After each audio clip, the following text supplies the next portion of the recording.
Hello everyone and welcome to today's webinar, launching Simon's new book, Change. As some of you might be aware, or if you're new to AWA, our mission is all about making working life better. And today we'll be hearing from Simon hearing from our amazing founder and CEO, Simon, about his debut book, Change, which is an extension of our mission to make working life better. It has been an incredible journey to get to this point, and we are so incredibly excited to share this with you today. This book is so much more than just another business book. It's a practical guide for making a brighter future. Over to you, Simon. Cool, thanks, Charlie. So welcome, everybody. Thank you for joining us on this book launch. It absolutely has been a journey.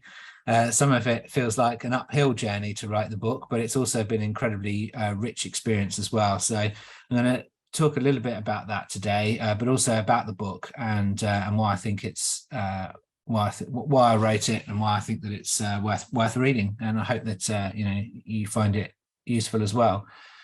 So yeah, I'll get my slides working. There we go. So yeah, I've got the book. It's called Change, and it's as Charlie says, a very practical book, but it's also full of new ideas and innovations and things which I've been thinking about for a very long time. And some of the things that I've, especially in the main body of the book, have been tried and sort of tested through AWA practices. And near the end of the book, there's more sort of things which I think we've innovated around, but perhaps aren't so tried and tested just yet. So it's available Kindle, hardcover, paperback, etc., all those kind of things. So it's all cool. Yeah, so I wanted to start this off really with the idea of emergence and the fact that we never exactly know what's coming. We never know what things are going to manifest before they're there. And really, this is the core concept of not only the book and agility and this idea that when we combine elements together, we get something truly amazing and unique and unexpected sometimes. And I've used this idea of the human journey, this concept of us growing as from childhood all the way through to adulthood, as a sort of metaphor or simile to the human race and its organizational journey through organizing ourselves and the way that we are growing as a human race, and looking at the sort of parallels and telling the story of how that has happened through this sort of parallel with our own growth as an individual. And it's very much this sort of emergent concept of we never know what the future is going to bring. We never know what our lives are going to, what we face and what's going to happen, but we can maximize our chances of success, our chances of surviving and thriving, both as individuals and as in our organizations and as the human race. And this is really a journey told through those two different lenses and how they match and intertwine together as they go. When I first started writing this, I didn't really know where this book was going to go. I knew I had something to say, and I kind of knew that something needed to be said that was just different than the sort of normal Scrum or process-led changes. Or we see a lot of books around leadership and things like that as well, around leadership styles and stances and structures and all these kind of things. But there's something deeper going on for me that is beyond all of those different elements. There's something very human about this change that's happening across the planet in our ways of working. And I felt really sort of deeply touched by the emotional connections that I formed over the years. And I wanted somewhere to have a voice that really led to that human connection and what's actually happening, this consciousness shift, which is really happening on the planet, which all these other things which seem to be talked about are really just a symptom of something else happening. And that's what I've really tried to get to in this book.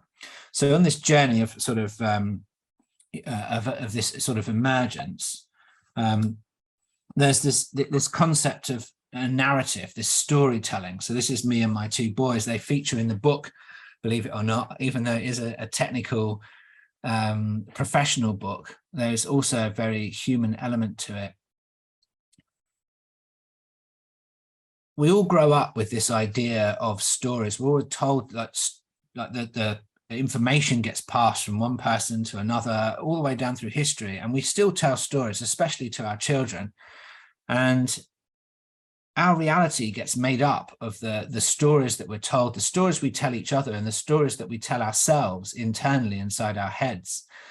These narratives make up our reality. And understanding how these narratives are created is the key to understanding our decision-making, our connections with other human beings, what we see in the world, and how we react to it, and ultimately how we organize ourselves around whatever tasks or challenges that our organization faces. So controlling or understanding the narratives that are in our own heads is the key to organizational change. And so this book attempts to look at that narrative, and it is a narrative within itself. So there's multiple threads of narrative. There's the narrative of the story, there's the narrative of human beings, and the narrative of how we grow as in our organizations. But there's also this meta narrative of the narrative itself and how that changes and how we work with the very sense of reality. So I wanted to read you, I had to look up what people are supposed to do with book launches because I really had no idea, being this my first book. And it's not really something that I've been to many book launches. So anyway, one of the things that came up was that, you know, the author reads a bit from the book. So I thought, well, is there value in that for you? And then I thought, well, there is this very short, small chapter at the beginning of the book of why I wrote this and who is this book for. And so I thought I would read you that, and it might give you an idea of the style of the book and the sort of content and the way that I'm writing. So I had a quick look at this to make sure that I wasn't going to read to you for ages, because I'm not a big fan of lectures, as any of you will know. So doing any of you have met me or done anything with me before, you know that I'm not, I'm not particularly a lectury person. So I will try and keep this short, but also I think it is actually quite valuable, as it will give you an idea. So I will attempt to read this without stumbling over my words, and hopefully it'll give you an idea of why I read this book. So here goes. On a cold September night in 2014, I lay in bed and listened to the wind blowing through the forest trees. It was a frustrating time. I was not enjoying my job. The Scrum Alliance had turned down my application for the certified Enterprise Coach, and I wanted to meet more people who are trying to make the world a better place, to find inspiration, gain new skills, and bounce ideas off.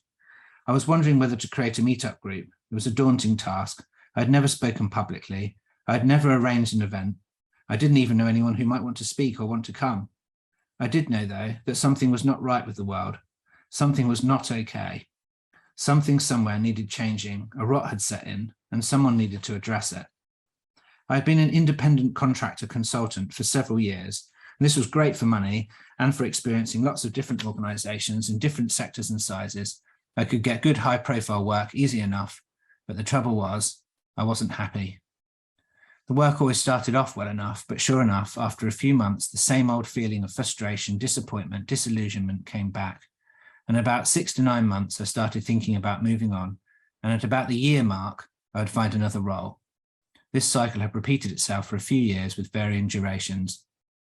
I did a lot of soul searching as to why this might be, especially looking for factors which I might improve about myself. I thought perhaps I'd gotten fed up with working with technology. However, I believe the internet and related technologies are a modern wonder of the world and loved being part of building them. I thought perhaps it was the people I'd worked with and that I had been unlucky in that respect. However, a quick review showed that I had many friends, and some of them were long-lasting, and there were many good people in every role. After many months, I finally realized where the problem lay. It was in the organization's cultures. The organizations were so dysfunctional, so sterile, so authoritarian that I simply could not be me. I brought half myself to work and left the rest behind. No wonder I felt incomplete. I realized on that stormy September night that I had a big choice to make. I was at an existential crossroads in my life. One path would lead would be to leave corporate life and perhaps become a sadhu in India. The other path was to improve organisations and the working lives of those who spend their time in them. I decided to stay and see what I could do. I created that meetup and I called it Adventures with Agile. I created it because I wanted to find out and fix what was wrong with the world. I wanted to make things okay again. I wanted to make a change that would shape the way we do business, to bring back values such as honesty, transparency, and the courage to have an opinion. And most of all, I wanted to make people's working lives better. Since 2014, Adventures with Agile has hosted over 200 events in London, New York, San Francisco, Toronto, Czech Republic, South Africa, and many more locations around the globe. We have helped thousands of people learn about themselves, their organizations, and agility. We have connected industry thought leaders, business leaders, practitioners, trainers, and coaches with each other with the knowledge of how to make a difference.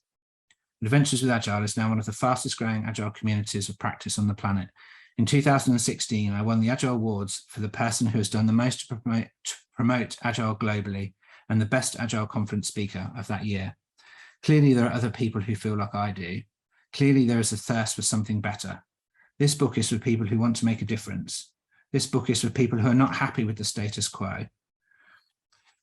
This book is for people who want to build better products and services, for people who want to build better organizations, and most of all, for people who want to make their and others' working lives better.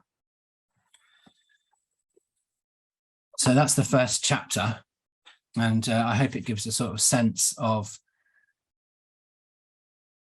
I guess the honesty of which I'm approaching this subject, and the sort of open-heartedness of which I hope that becomes infectious with those who read this and come on our courses and interact with AWA, to try to really bring down those barriers of what the word professionalism brings up and blocks our way to real human connection, which I believe really is the ingredient for the future of organizations. So I thought I would take you through sort of the contents of the book as a little story of how the sort of what's in the contents of the rest of the book. So we've just read Why Read This Book. The basics of agility may not be what people are expecting. So the first few chapters of this book, in fact, probably about the first 7 or 8 chapters of this book, I actually wrote in a incremental way, getting feedback from a few hundred people, really. I put it on as a blog posts up on Medium and tried to see what worked for people, see what made sense, and see how things were received. And so the first few chapters of this book have been sort of really well polished with lots of feedback. And then as I got into the swing of things, then the last few chapters seemed just to fall out naturally as part of that process. So it's really been written using agility as much as it's written about agility.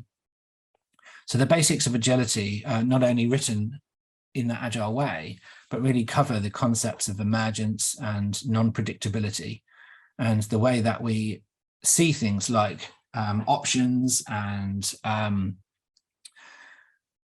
combinations of multiple experiments and what might happen when we combine things together, and really that concept of non-predictability. So it's not covering the basics of agility, meaning like Scrum and Kanban and things like that. I don't even mention those really in the book at all. For me, agility is something else. So the next one is around defining attributes. So we're setting the scene here. What does it actually mean to be in an agile organization, or an organization which is exceptional? What does that even look like? So I lean heavily on some case studies here from the Corporate Rebels and other places, and looking at our own experiences with organizations we've worked with, and really looking at, what does it actually mean to work in an organization that does well, that would be proud to work in. The next, the 600-year adventure is really an epic, to be honest. I think of Lord of the Rings when I think of this chapter, and it's really the history of what's led us to where we are now, what is actually going on in the world.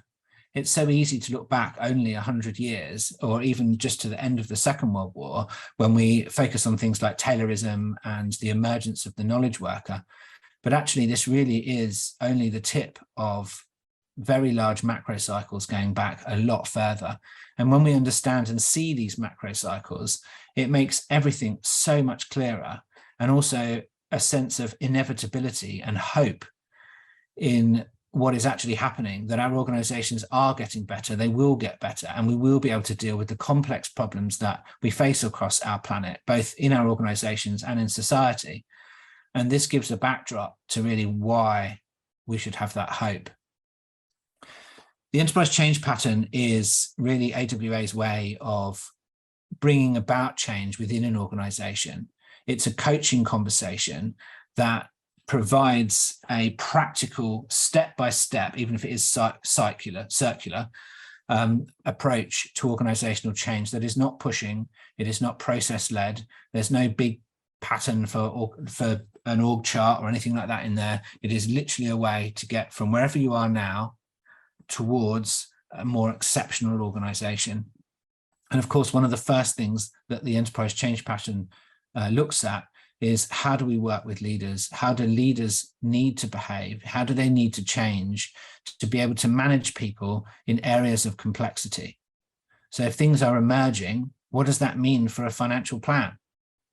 If things are emerging and we're not exactly sure what's going to come out the other end, how do we tell our stakeholders what they're going to get if they spend all this money? So there's a whole bunch of things around there, around leadership and how leaders can cope with such seeming contradictions within their lives. The core organizational design element has to be a team, really, whether that be a leadership team or a larger team within the organization. And in chapter 7, we look at building teams and what does it actually mean to be a team. And this might be a different concept than what most people think of as a team. And it's really about taking into account things like lean and flow, but also the very human elements of connection and relationship.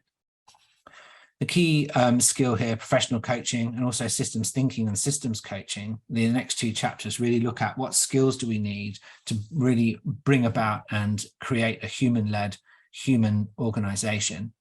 And these skills, I think, are growing. They're becoming more normalized in our organizations. And these 2 chapters here really define the history of how this has happened in the professional world, how coaching and those types of human skills have come in. And also, what do we do with them? How do we actually use these? How do we make it effective so that it isn't a sort of wishy-washy, we don't know what we're doing with coaches, to something which is actually part of the delivery pipeline, part of the organizational structure within itself to grow people. And of course, the heart of any complex system involving people is the experiment. And it's a very different approach, experimentation, than what most people are used to with projects and planning. And also within experimentation, what type of experiments are we talking about? There's completely different type of experiments than in the predictable, complicated world. We have a totally different type of experiment in the complex space. So what's the difference between those 2 things? And we look at that type of experiment and how do we define success when we're working in an experimental, non-predictable way. Ethics has been a second love of my life, really. And I see ethics as a guide to sleeping better at night.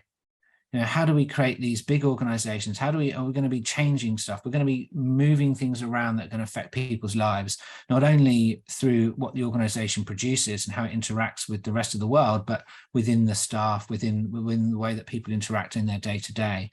And the kind of different interactions are going to lead to different types of decision-making. And those decision-making, those decisions that we make have an impact. And so how do we make sure that the impact that we're having is going to align with our values and our beliefs and our morality? Much of the talk around ethics so far has been with static lists of ethical codes of conduct. Well, how does that work in an emergent world when things are changing? Do we not need emergent ethics? And so this chapter covers the idea of ethics in a complex world, the idea of ethics as an emergent science rather than something which we are told what to believe. The fundamental concepts of decision making are not quite as simple as one may seem. There's a lot of energetic work that goes on inside the brain, the way that we allocate certain energy to tasks, and what happens if that energy runs out midway. So decision making, the chapter here is really focusing on not only individual decision making, but how do we amplify that up so that we can make distributed decision making in a complex environment whilst taking into account ethics and all of the other systemic things around, and still come out with the best possible options available to us. And so this is a really a new look at what decisions actually are, as well as how to make them. Chapter 13, I had a bit of fun. Obviously, I got my crystal ball out and had a look at what the future holds, and really taking on board where we are now, where I see things going, especially looking back at, say, the 600-year adventure and seeing what those macro cycles are really predicting and what I think is going to happen. So it's a bit of a sort of future perspective. And it really gave me a chance, this chapter, to explore some of the innovations that have come out of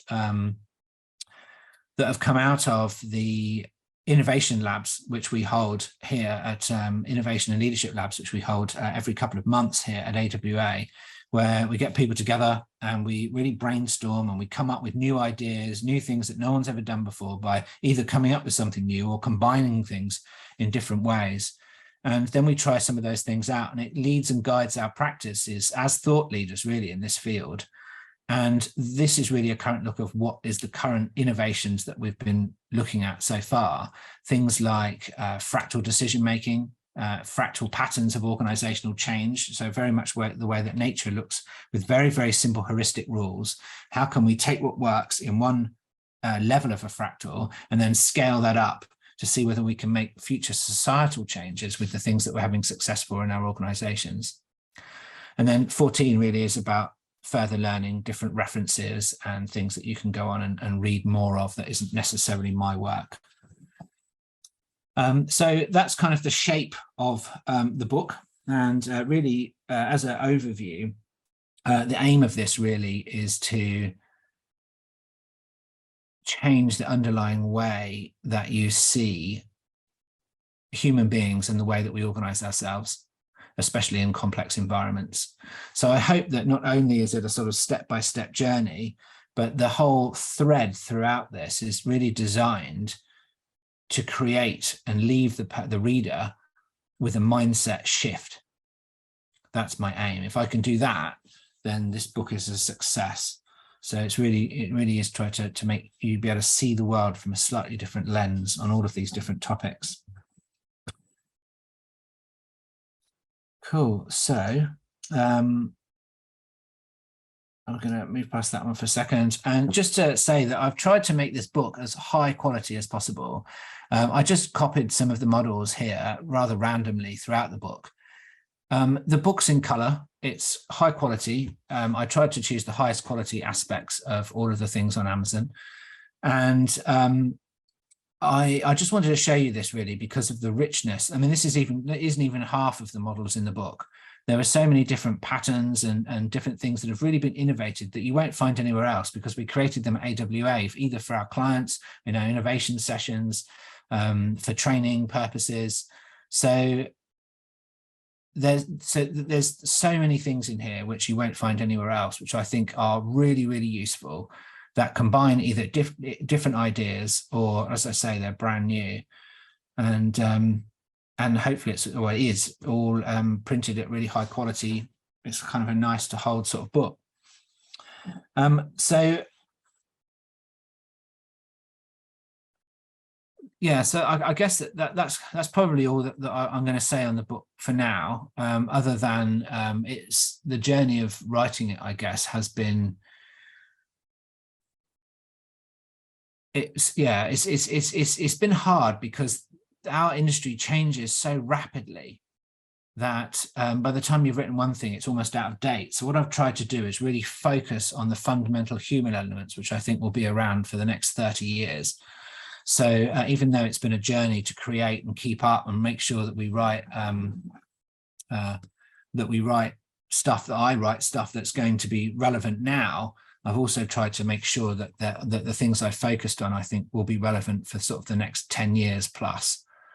And so that's been really the challenge of it, is making sure that the things I write are really valuable, not just in the moment, but over time as well. So some people have asked me to add this in terms of what's different between the teaching that we run in our courses and the teaching that is in the books. And there is a lot of parallels. I teach, or other trainers teach, the enterprise change pattern and some of the other concepts in our courses. And so there is an overlap, but there's quite a lot of depth in the book which isn't in the training courses, and also lots of depth and practical work that's in the training courses which is not in the book. So I think they complement each other really well.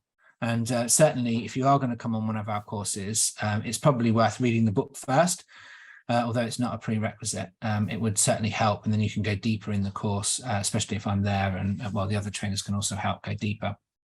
So there's the 2 courses. And then the other thing just worth mentioning is the Enterprise Agile Coach Expert Program, which we do actually have one starting next week. So this also goes deeper, takes some of the ideas and other ideas, and just goes through a 9-month program of actually taking the concepts that are in this book and really helping you to embed them and to have that mindset shift and really spread that mindset shift around, because I believe that mindset shift is what really is the power behind enabling our organizations to deal with complexity, really. Cool. So I will end there with my children waving goodbye to the presentation more than through me. So we'll do some questions and answers now if you have any. And yeah, so I'll stop my share, and if there's anyone wants to ask anything, then do feel free. Just before we open the Q&A, we wanted to say that whoever asks Simon the trickiest question will send you a free copy of the book. So we'll, yeah. Awesome. So just skimming through the chat here and seeing what people have written. So if you have any questions, either about the book, about any content in it, about me, or anything else. I mean, the further it gets away from the book, the least likely I'm able to help, but I'm always up for giving it a go. So yeah, anything I can do to help. So I don't know whether Charlie or Jude, if you wanted to sort of maybe monitor the chat for questions, and then I can also ask people, if people put their hands up, I can sort of work through that. And then if you want to sort of ask, read through the chat as well, if there's anything there. So we'll work through in the order that people have put their hands up. So that makes it really easy. So I think Karthik, if you want to go first. Oh yeah, this is Karthik here. Hi Simon, I'm clear enough, audible. Yeah, all good. Okay, good. Thanks for this session that you have taken. So my question is about, you have, last few minutes you have been talking about change, and how do you bring in change? So my question is, I'm an Enterprise Agile Coach, by the way. I'm an Agile Practitioner. So I just want to ask you one question with respect to the topic that you covered, right? Change, when it comes to change, it's very tricky. It's not straightforward, right? And it encompasses a lot of things, right? At the end of the day, we deal with people, right? Not machines. So we know that there are different personality styles, and there are other challenges that comes with change. So my question to you is, it's going to be very difficult wherein, like for example, in a traditional organization, wherein they have been practicing certain things in a certain way, and they strongly believe that is correct, and that's the way forward. But as a change agent, right, we know that certain things will have to be changed, right? And we have to challenge the status quo. Yeah. So given this point, wherein you don't have any early adopters, or you don't have people whom you can really work with, right? In this context, where exactly do you start with? And whom do you approach? These are the two questions. I don't know if it's the trickiest question ever, but I'm just trying to it's a fantastic question, that's for sure. Yeah, it is a fantastic question. And what I'm hearing here is I'm really resonating with you on the difference, the hardness of this job role, and the difference of this role to other roles. Our job is to stand out up front. We are in a leadership role, even if it isn't recognized very often that it's a leadership role. By definition, we are leading, and we are out there, and often we're on our own. One of the things that I will say is that one of the reasons I created, in fact, the main reason I created AWA in the first place as a meetup was because it is so hard, and that we all need connection and support. And so the Agile industry the Agile community, I guess, has been a rich source of support, both for myself and others. And I've tried to amplify that community over the years so that we do have that support outside of the organizations that we serve. And so finding that support through that community, finding places to go where people can hear what the challenges are, give their ideas back, and you can hear and help and support each other, I think has been essential in my career. And I don't think I could have done this without having those places to find that support. In terms of where to start in the organization, this is really what the enterprise change pattern is for. We always start with leadership, and that doesn't mean that it's a top-down approach, absolutely not. But we do start with leadership, because starting with the bottom up, ground up, it's been shown time and time again that this is either runs aground and runs out and doesn't work, or if you do get some traction at some point, a leader can change, they can go, and the whole thing just falls apart and disappears. We really want the organizational change that we make to be long-lived and to actually have a deep effect. And for that, we have to start with leadership. And so we always start there. And AWA typically doesn't engage with clients, for example, unless we have some connection into leadership. If we're doing a transformation, it's different with training, but certainly within a transformation space, we would look to build that relationship with leaders as equals. And I mean equals as in human beings relating equally to each other with a relationship, so that we can help them work on their problems. And that's really the last part of me answering this question. It's really about them and answering their questions and the challenges that they face, and that we may bring certain tools to solve their problems. The moment we make it about us and how we need to sell, coerce, push, change, then we've already failed, because that's exactly the same mentality that we're trying to change in our organizations, away from top-down hierarchical leader knows best type energy, type decision making, and what we're trying to move towards a distributed decision making model. So having us as the new leaders, it's a bit like Animal Farm. Are we just replacing them with another people who know best? So we really want to change that mentality, and that's where we start with leaders, to shift that mindset. So I hope that helps. Yes. So I think the first part of it, when you open this, your speech, and then you started answering, I could resonate that very well, because you said a couple of points which is resonates to me very well, right? One is, what we are doing is mostly a leadership role, right? We lead.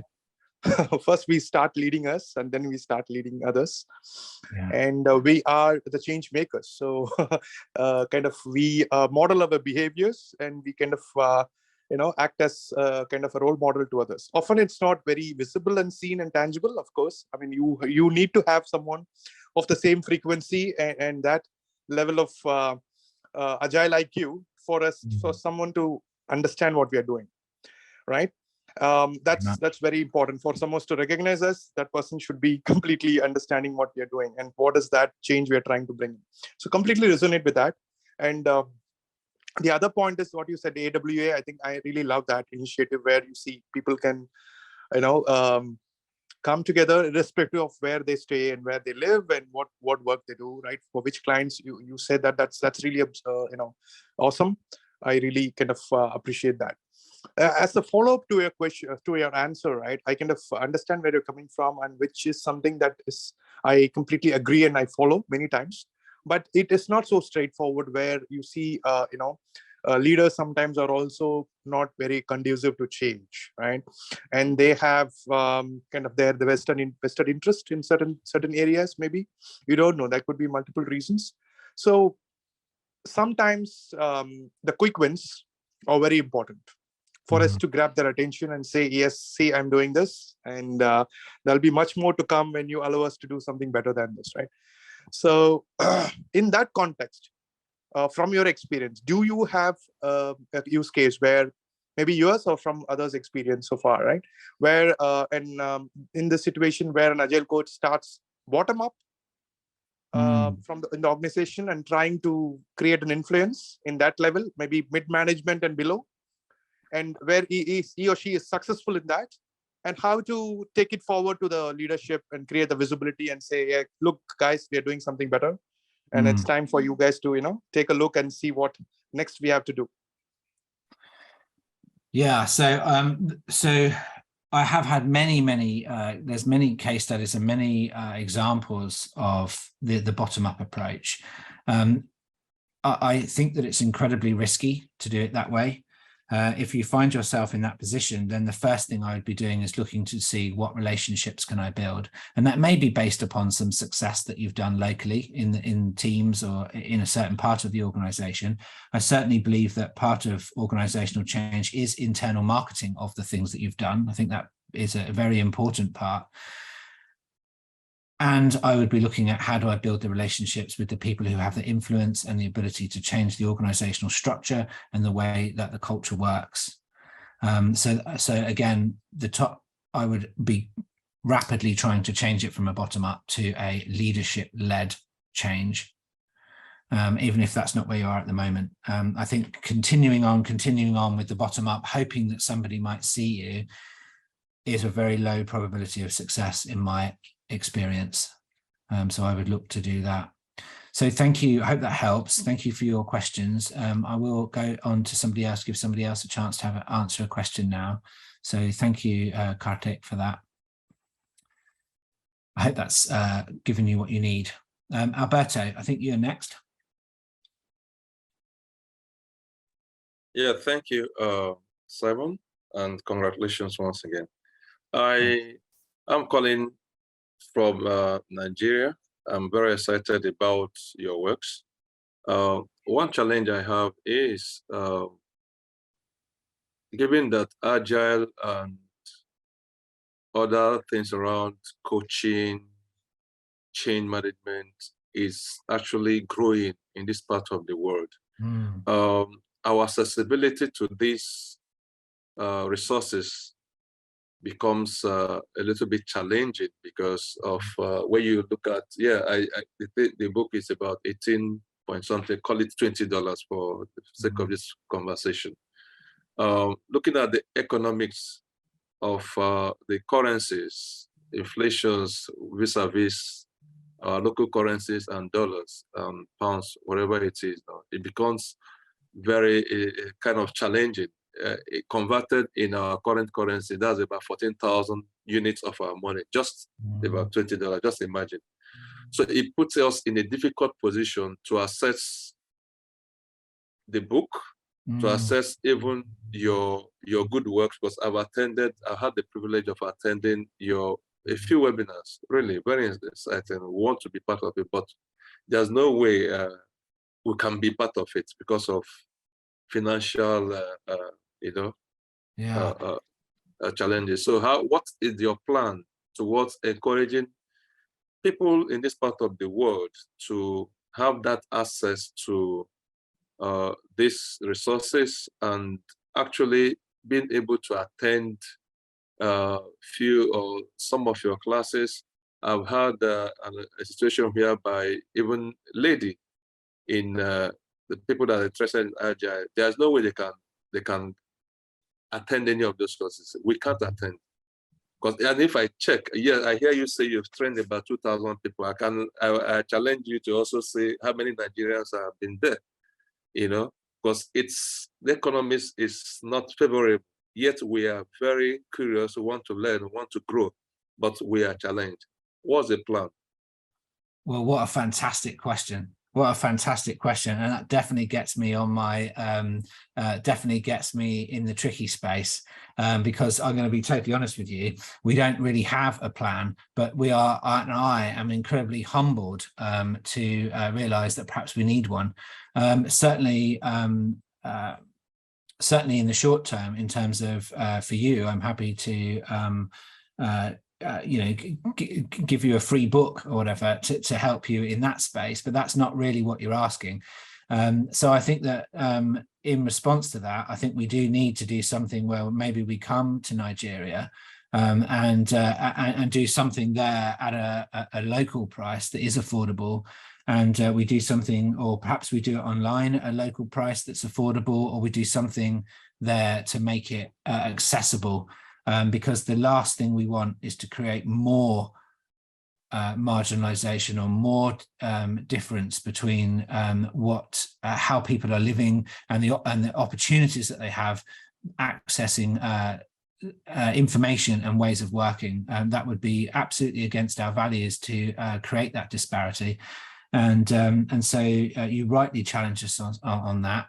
And I just want to say that I have heard you, and that based upon what you have said, we will look at that and see what we can do to make it, to bring that to Nigeria. And in the meantime, absolutely happy not only to send you a copy of the book, as in the physical book, but also can share with you electronic version as well, which you can share with your colleagues. And then hopefully that will at least help you, if it doesn't help everybody, but we can be working on a plan. So thank you for that. Awesome question. And also, Alberto, we also offer special rates on all of our courses for people living in different countries, and we're always happy to accommodate where you are, and we will work with you to offer you a rate that works for you. Oh, great. So we have actually thought about this, just I haven't thought about it as a person, but it sounds like we have thought about it as a company. So there are rates appropriate to the country as well. So that's great. Thank you for adding that in, Charlie. I didn't actually know we were doing that. That's fantastic. Thank you very much. We are grateful. Thank you. You're welcome. Nigel. Hey there, Simon. Having spoken to you a little bit last week, Wow. I'm really curious if, one, you're going to write another book, and as a topic, would be interesting to have you write about how some of this theory and that could be used for raising children, because I think it applies there as well. There is incredible parallels with that. So there's two questions there. The first one, am I going to write another book? Maybe one day, but not for a while. I need to focus on building AWA for a while. It was a fantastic journey. I'm really glad I did it. And I loved the writing part, but there was at least half as much work again, getting it from when I'd finished the book to actually the finished article, the whole done thing. There was a lot of the second done part, which I wasn't anticipating. Jude, who's on here, helped me recreate all of the images because not one of them was 300 DPI. So we had to do that right at the last moment. There was so much work went into the editing and the making sure that it made sense and the consistent style throughout the book, and all those other kind of things which go to make a good read. It was a lot of work. So although I absolutely enjoyed it and I loved doing it, and I'm really glad that I did it, I mean, it's been a fantastic journey. I think I might give it a few years before writing the next one. So that's definitely maybe one day. In terms of the children, so I have two children, and I actually raised three children. One of mine for my partner has a child as well, and I sometimes think that there's nothing more challenging than raising children, and yet it's something that we get absolutely no help or education on. It amazes me that at schools we can learn calculus and maths, and yet we're never taught how to change a nappy. And there so sorely needs to be more education around child rearing, or whatever you want to call it, that there just isn't. And if there's anything that I can do to, certainly at the educational side of things, of how children learn, how they grow, and at what stages they learn and grow, then that would be, this really is applicable. It is applicable, both from an individual perspective, but also for the whole education system, which certainly in the country that I'm in is so sorely lacking, with tying in the points of education and what they're learning with the ages of which the human brain develops and what is actually possible for the child to actually do and achieve. So if there's any way that this stuff can be brought into organizations, then absolutely applicable. Both for a parent and in the education system. So yeah, maybe that would be a good place to start on another book. Could be. Thank you. Thank you. Richard. Oh, Jim. Sorry, Jim had a question just before Richard, which was, could you elaborate on the 600 years for us? Yeah, sorry, Richard. I'll definitely come back to you in a second. Yeah, so can I elaborate on it? I can. What happened was I wanted to, we'd all heard the history of Taylorism and how organizations were streamlined for swapping people in and out like parts of a machine. And I remembered the Frederick Laloux book, which I'd read quite a few years ago, with this idea of going all the way back to sort of the tribe, and how we've organized all the way from sort of the tribal times through sort of conformist and all these kind of memes, these ideas of these different types of organizations. And it kind of inspired me to think, well, I wonder if there's any patterns in there of when do things change from all these different types of organization. When does a new type of organization appear, and what does that actually mean? So the whole sort of spiral dynamics and things was kind of a backdrop, but I always found that quite lacking in its consistency with real facts. And so I really wanted to sort of go back and look at historical dates to see whether I could see any trends or any kind of patterns.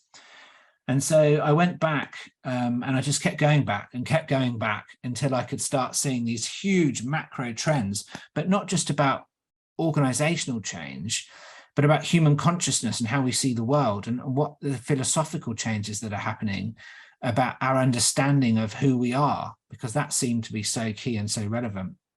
And so I sort of found all these different threads to do with economics, technology, human consciousness and philosophy, that all led and combined in certain ways, so that exactly when these three things happen, or four things happen in a certain combination, we have this huge shift in the way that we organize ourselves.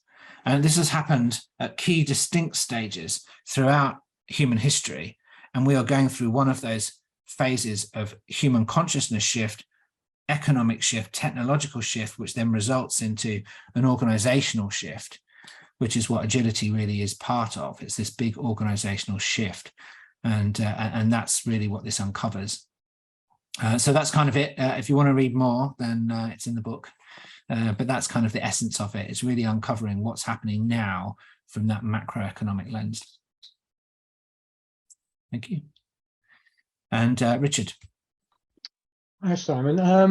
Your book sounds really interesting, and particularly the fact that you're focusing on the role of emergence in the change process, because certainly fits with a lot of my thinking about how to do change. But there are a couple of things you didn't mention. I just wonder whether they are covered or not. In terms of the role of emergence, one person's work I've come across recently that I really like is Mary Orbean's work around adaptive spaces, and this concept of, we've other questioners have raised the whole issue of how change is difficult because it's resisted. And the role of adaptive spaces in terms of giving voice to those people, because very often the reason people resist is because there are very good reasons why the ideas that are being put forward actually aren't that good.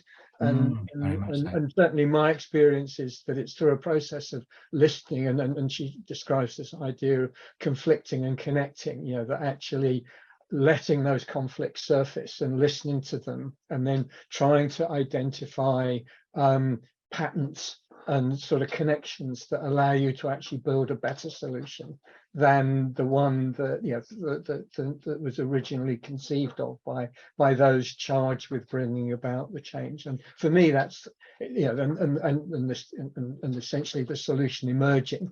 So that was one question I had, was whether you've come across her work and whether you sort of touch on that. And the other thing is a book I've just been reading at the moment about likability, a guy called Tim Sanders, and how that sort of effectively, you know, people that are likable bring about change more easily because they're listened to, they're believed, and they're trusted.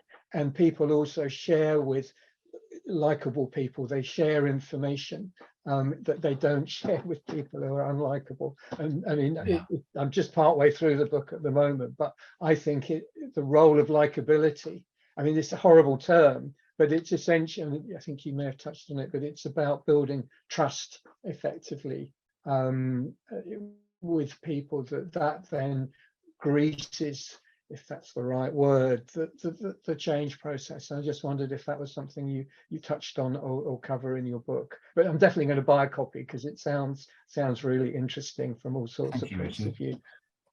So two brilliant questions there. The first one being around, do we make sense of this emergent idea where are people being heard? Are they able to combine their ideas? That resistance actually, and that actually is at the heart of all of the techniques, is this concept of building a safe space, a facilitated sometimes or coaching space that allows people to be heard, allows those voices the courage to be able to speak up when perhaps they're not the most popular viewpoint, but making sure that everyone is heard. Even conflict is brilliant if it's handled in the right way, so that the participants can see what their new truth is. We explore very much the side of things where all of us have a truth, but it's a partial truth, and it's the combination of those partial truths in a very generative way, which allows us to combine all of that tacit knowledge, which is in our heads as knowledge workers, to combine that information that's going on inside to emerge a new generative image of what's actually happening. And this is really at the heart of the whole enterprise change pattern. One of the big questions is, who do we include? If we're trying to make change, who is it that designs these experiments? And there's a rule which goes throughout the book. You can think of it as a rule or as a very strong heuristic, that if you're going to be designing the only people who can design an experiment are those people who it affects. You can't design an experiment for somebody else. And that's really at the heart of the book. And so if we're going to do that, the question then comes, well, if we've got a change that is going to change 5,000 people, how do you include everybody in a timely manner, in a depth that you can actually hear them, so that you've actually really got the content of what's going on inside of them, emotional as well as just some survey that someone fills out. I'm not talking about surveys. This is so much deeper than that. How do we connect that many people in a timely manner to make decisions?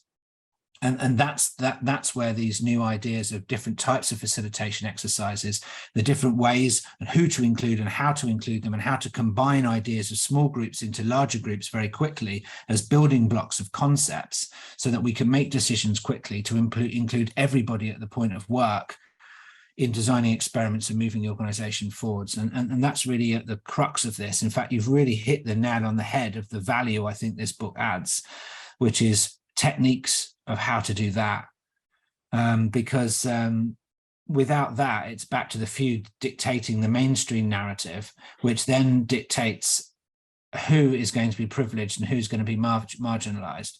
And if we want really to create equity and equality, then we have to be able to include the voice of everybody. But how do you do that in a speedy way? And that's what the crux of it is. The second point of what the second question was,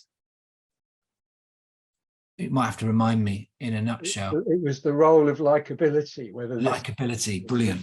something that you'd considered or come across, because as I say, it was a new I'm in a business book group, and somebody suggested this book, and I'm finding it really, because historically, I mean, as we've seen in industry and elsewhere, there are a lot of bullies around, and a lot of people who get to the top through being abusive almost in terms of their working relationships. But my observations, I suppose, have been that the ones that have really succeeded, I mean, he quotes, for example, Eisenhower at D-Day. He was seen to be a likable supreme commander, and people trusted him. And out of that, it's probably the largest scale project ever, but that it's something that we undervalue. And sorry, switch my phone off. It's an interesting concept, and he provides a lot of evidence to show how people, as I say, people listen more to people that they see to be likable, they believe them more, and then will act. They will actually respond more to people that they perceive to be likable. And then it goes on to talk about what factors actually sort of determine likability. Yeah, that's really interesting. So I haven't used the term likability. Where I come close to that is looking at the sense of energy balance between two people, and even one person and a group. So the way I see it is around, is there an energy of push or pull, or higher or lower, in a sense of internal hierarchy? The type of hierarchy where one may think that one is slightly better or knows more or is more, and whereas the other hierarchy is obviously the underside of that, is that they are less than, knows less, or is less. And we see this all the time in organizations where, oh, I've got to go into the CEO's office. Oh, what am I going to say? I'm all really nervous because I'm going into this person's office. Well, they're just a human being. And it's like, well, how is that? And also you see this on the other way with coaches as well. So, oh, these idiots, they don't know what they're doing. I know, but I've studied organizational design. I know more than the leaders. I could run this company. That's an arrogance. So that's the other way. And there's a lot of, to be a leader, I believe, in a successful way, and perhaps this is something to do with likability. It's about the very, very subtle finding of that equality and letting go of that sense of being more or less than, and connecting with somebody on an absolute equal basis, knowing that at certain points, based on our job role, perhaps our ethnicity, our gender, etc., that we do hold privilege in certain ways, and that doesn't allow us to have that level playing field across all of the organization that we're working in, and being able to connect with people on an equal basis, recognize that privilege that each one of us holds. Even by being in an organization, we have massive privilege, that we can honor that and then bring that in as a normalized function, so that it can be out there on the table, so that we're all able to collaborate and do the first thing we talked about, which is this generative idea, acknowledging about this sort of levels of energy connection and relationship, and by working on that relentlessly in oneself, then I believe that this will create a more likable sort of approach, and certainly approach where one can at least be respected as someone who is fair, and creating something which isn't push, and it's more like an open space. So that's probably as close as I get, if that makes sense. Mm-hmm. No, I mean, I think what you're doing is really valuable in terms of trying to move away from a sort of process-driven approach. I mean, the problem with Emergence is that, and it's, I mean, I'm old enough to remember Tom Gilb. I've met Tom Gilb. And one of the things he said is, if you're uncertain, you should say so with no uncertainty. And that's one of the principles that I sort of try to apply in my work. But it scares people, that people, the reason people, I mean, I'm a consultant, the reason people use consultancies because they supposedly know stuff. And if you go in and say, there's, this project's going to be a learning experience, I've got ideas and we'll work together on this, but I don't know what the solution is I don't know what's going to emerge. what I've learned is that works for some people and it doesn't work for others, and effectively for those it doesn't work for, it's it's been nice meeting you, but I think you probably need a different sort of consultant. But I think there is a growing realization, and again, you talked about uncertainty, that if you are to work successfully in an uncertain situation, and I mean, we're nothing if not in an uncertain situation at the moment, then in sort of small scale experiments and seeing what works and building on that is the only way that you can actually deliver a successful outcome at the end of the day. And I think there are some people that recognize that.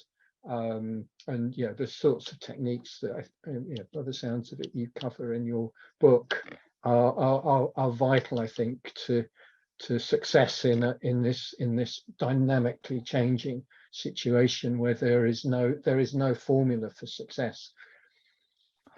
Yeah, thank you, Richard. I hope that that's what it does, and I hope that the work normalizes this approach and normalizes that it's okay not to know.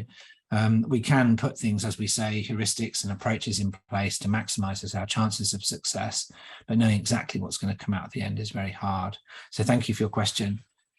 Was there any other questions in the chat or anything else that we wanted to cover, Charlie or Jude? No more questions in the chat that I can see. Cool. Alrighty, well, thank you everyone for your time here. I might just save the chat before we end the call. Cool. Thank you for your time here, and thank you for being interested in this book and in this way of working. And thank you for all your questions. And I hope that you enjoy it if you do decide to read it, and that it is useful, and that together we can make the world a better place. So thank you for your time. Thank you.